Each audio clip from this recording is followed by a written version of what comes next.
اعوذ باللہ من الشیطان الرجیم، بسم اللہ الرحمن الرحیم۔ محترم حاضرین و ناظرین و سامعین، آج الحمدللہ ہماری 10ویں نشست ہے اور اس کے چوتھے لیکچر کا ہم تیسرا حصہ سیرت الرسول کے حوالے سے جانیں گے۔ اور سیرت الرسول میں آج ہمارا موضوع ہے صحابہ کرام کی حضور اکرم صلی اللہ علیہ وسلم کے ساتھ محبت۔ صحابہ کی حضور اکرم سے کیسی محبت؟ یہ ایک حقیقت ہے کہ دنیا میں کبھی بھی کسی نے کسی کے ساتھ اتنی محبت نہیں کی جتنی رسول کے صحابہ نے رسول اللہ صلی اللہ علیہ وسلم کے ساتھ کی، اور اس محبت کی گواہی کفار بھی اور دشمن بھی دیتے تھے۔ یہ جو آج ہم واقعہ پڑھ رہے ہیں یہ سن 6 ہجری کا واقعہ ہے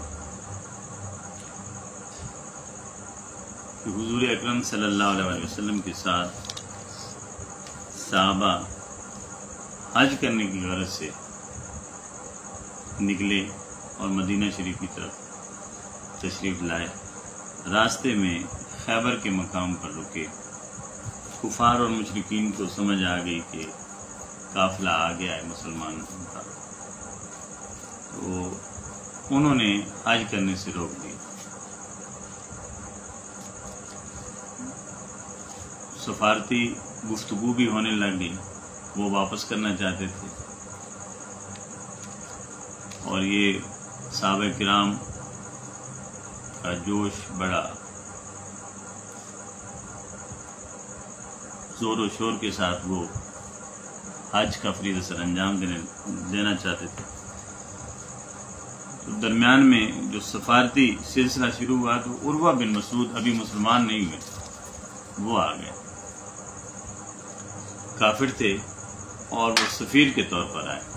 بعض روایات میں آتا ہے کہ وہ ایک جاسوس کے طور پر آئے، اور بعض روایات میں آتا ہے کہ وہ سفیر کے طور پر آئے۔